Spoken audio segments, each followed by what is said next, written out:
शास्त्र लिखा अछि जेपरि अन्न सेपरि मन। आमे जेमतिका खाद्य खाइबा मन ठीक सेही भली होइजिवो। काहेकि ना खाद्यर उपादान रे खाद्यर सारांश रे ही ए शरीर सृष्टि। आमर शरीरटा खाद्य उपर ही निर्भर करे। आमे जेपरि खाद्य खाइबा मनटा आमर ठीक सेही परि होइजिवो। अनेक प्रश्न पचारती आम मनरे काहेकि भक्ति भाव आसुनाही, काहेकि विचारधारा आसुनाही, काहेकि ना आमे माने जेमतिका खाद्य खाउचे मनटा ठीक सेही भली हो जाउचे। खाद्यर सारांश रे ही शरीर तैयारी। प्रथमे आमको सात्विक खाद्य खाइबाको पड़िबो। उदाहरण नहीं देखंतु, पवित्र कार्तिक मासरे आमे जेतेबेले शुद्ध प्रसाद पाउचे, ब्राह्म मुहूर्त उठी भगवान को भजन कीर्तन करी आमे जेतेबेले हविष करूचे, ग्रामांचल मानकर सोमवार पालन करा जाए। कार्तिक मासरे पवित्र सोमवार रे शुद्धपूत भावरे माँ माने अरुआ प्रसाद आउ हविष करंती।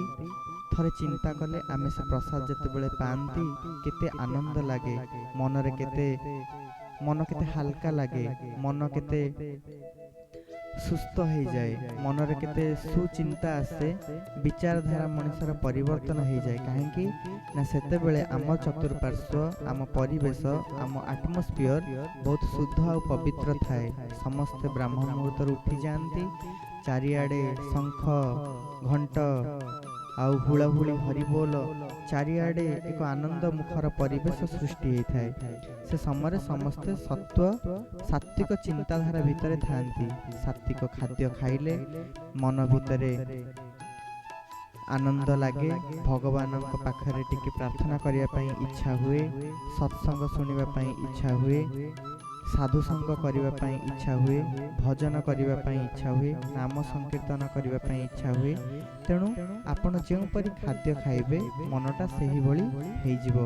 घरर जे मुख्य से विचार करने कथा, आमे जो अर्थ उपार्जन करुचे सत् पथर अर्थ को उपार्जन करुचे ना असत मार्ग रे जाई धन उपार्जन करुचे। जदि आमे गोटे असत टंका घर को आनिबा, घरर समस्तंकर व्यक्तिंकर मन कलुषित होइजिवो। केही एकत्व भाव भितर रही परिबे नाही, घर भितर अनेक विशृंखला सृष्टि होबो। किंतु धर्म मार्ग रे जाई धर्म युक्त कर्म करी आमे जदि धन उपार्जन करिबा, से प्रसाद को पाई समस्ते सुख शांति आनंद रे बसवास करिवे। एकत्व भाव आसीबो, गुरुजन प्रति सम्मान आसीबो, घरर वयोज्येष्ठ लोक को समस्त सम्मान देबे, समस्तक कथा मानिबे। घर भितरे केबे विशृंखला बा झगड़ा कजिया हबो नाही। काहेकि विशृंखला एवं झगड़ा होउची ना आमे सेही भली खाद्य खाउचे। देखंतु प्रायतः समस्तक घरे आमिष भक्षण करूचंती। आमिष खाइबा बहुत पाप।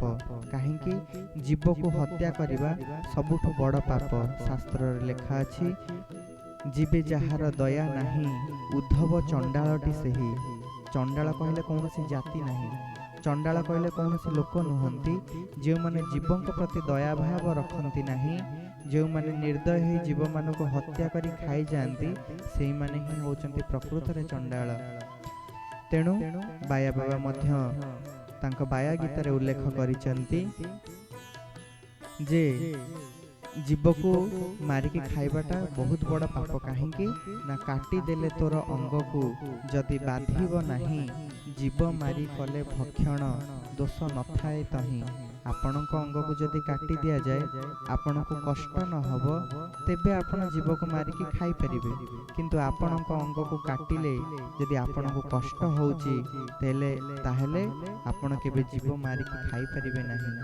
साधु सन्थ माने साधुटीए मारी जीव को पुणी दिए बंचाई, एपरी सकती जहार सेही जीव मारई। पुणी बाया बाबा उल्लेख करुचंती साधुटीए से जीव को हत्या करी पुणी जीव को बंचाइबार शक्ति ता भितर अछि। गोटे उदाहरण दउछु, ध्यानर सहित शुणिबे। प्रभु शंकराचार्य जेतेबेले तांकर 6 जन शिष्यंक सहित यात्रा करुथिले, गोटे जगह तांको बहुत भोक लागिला। हाट पड़िला, हाटर देखिले सुंदर माछ गुड़िक भजा होउछि। कड़ेईरु गरम गरम माछ आनिकी 2-3 पीस खाइदेले। जेतेबेले शंकराचार्य को देखिले तांको शिष्य माने गुरुदेव माछ खाउचंती, 6 जण शिष्य भितर 4 जण शिष्य मध्य माछ खाइदेले, आउ 2 जण शिष्य खाइले नहीं। किछि बाट आगु गला परे गोटे जगह रे पित्तल जो कंसा बासन तैयारी करा जाए, से कंसा गुडी को निया रे गरम कराई आउटा जाउथला पात्र तैयारी करिया पई। शंकराचार्य कहले हमकु शोष लागुची, से पानी टिके दियंतु। चकचक होउथाय से कंसा गुडा को ढळ ढळ होउथाय। जे तैयारी करछन कारीगर से कहले ए कंसा को जे जदि गोटे टोपा आम शरीर ऊपर पड़े, ये कणा है कि हाड़ को कणा करी सेपटे बाहरी पड़िबो, याकु कोन पियंती। एतिकी कहवा भितर शंकराचार्य गोटे पात्र धेरे से गरम गरम तरल थिबा कंसा को ढक ढक करी पी गले। जेतेबेले पी गले पछु बोली कि जेउ 4 जण शिष्य तांकर गुरु माछ खाइथिले बोली शिष्य खाइ दैथिले, से शिष्य को अनै कहले आमे एबे वर्तमान कंसा को पिलु, तुमे एबे पियो। शिष्य माने हाथ जोड़ी भूल मागिले, कहले आमे आको पी पारिबो नै, आको पीले तो पेट जळी जीवो, पेट फुटी जीवो। गुरुदेव सेठ कहले तेबे तुमे काई सेठी माछ खाइदेला ना, आपण खाइले बोली आमे खाइलु। आउ जो 2 जण शिष्य जे खाइ नथे तांकु गुरुदेव पचारे तुमे काई 2 जण खाइलो नै ना, आपण आदेश देइ नथिले सेति पय आमे खाइलु नै। गुरुदेव कहले अच्छा। किछि बाट आगु को गला परे शंकराचार्य गोटे पोखरीटे पडिला, पाटी रे हाथ पुरे जो माछ को खाइथिले सेई माछ को पाटी रे बाहर करी आनी जीवंत तांकु जल रे छाड़ी देले। थरे चिंता करी देखंतु साधु संतंकर स्थिति आमे तांको शरीर को देखि अनुमान करिबाटा तो सहज कथा नै।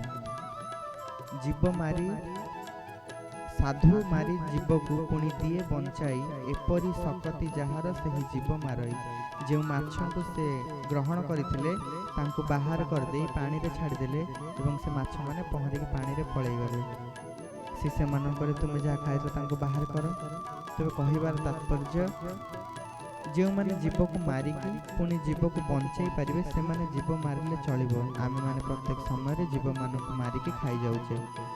तेणु खाद्यर सारांश रे खाद्यर पोषकतार ही ए शरीर सृष्टि होइछि।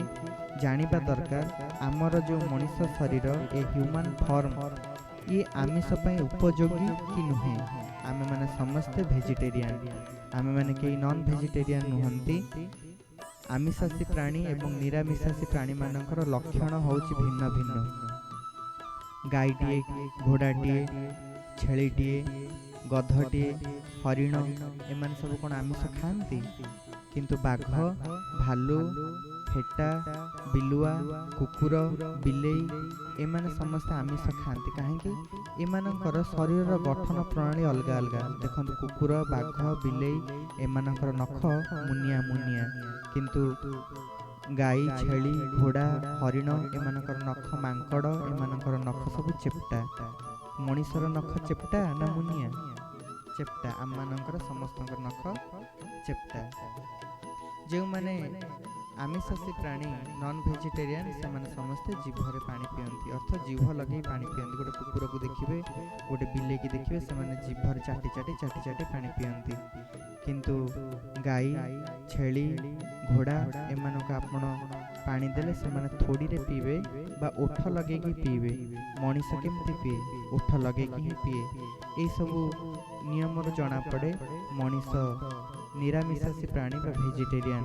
देखंतु जेतेबेले गोटे मांसासी प्राणी से पिला जन्म करे, तार आखि बंद है कि से माने जन्म होंदी। गोटे कुकुर को देखिबे, से तेले पिला जन्म करे, से कुकुर छुआटीर 10 दिन रे बा 12 दिन रे बा 15 दिन रे गाँ गहली रे लोके माने लक्ष्य करिथिबे, देखिबे कुकुर छुआटीर आखि 12 दिन रे बा 15 दिन रे फिटे। गोटे चाळरो जदि मुसाटी पड़ी जाइथिबो छुआटी, नाली नाली तार चमड़ा थाए, तार रूम उठी न थाए, ओली रु खसी पड़ती। से छुआ मान को उठे देखिबे तांकर आखि बंद थाए। तेबे जो माने आमिष खाती बा नॉन वेजिटेरियन एनिमल, से मानकर पिला माने आखि बंद करी जन्म होती।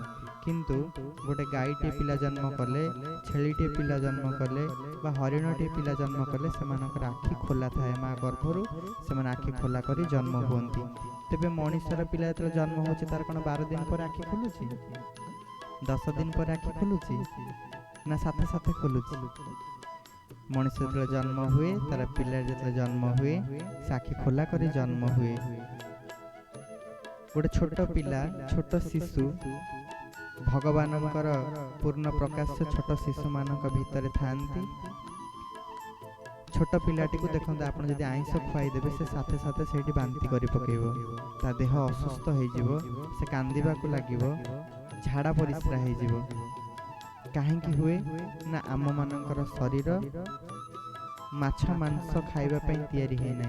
आम मानकर शरीर आम माने समस्त वेजिटेरियन शुद्ध पवित्र भगवान को प्रसाद लगे आम माने खाद्य खाइबा दरकार।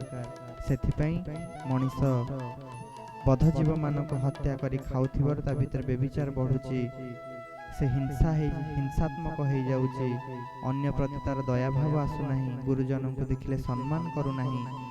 तेणु आमे माने प्रत्येक समय शुद्ध खाद्य खाइबा दरकार। एई शुद्ध खाद्य खाइले, सात्विक भावर खाद्य खाइले भगवान प्रति भल पाइबा बढ़िबो। आमे माने समस्ते एक सुस्थ जीवन अतिबाहित करि परिबा। मनुष्यर सांसारिक जीवन बा गृहस्थ जीवन आनंद एवं उल्लास रे परिपूर्ण हब। आम माने समस्ते सुख शांति आनंद ही अनुभव करिबा।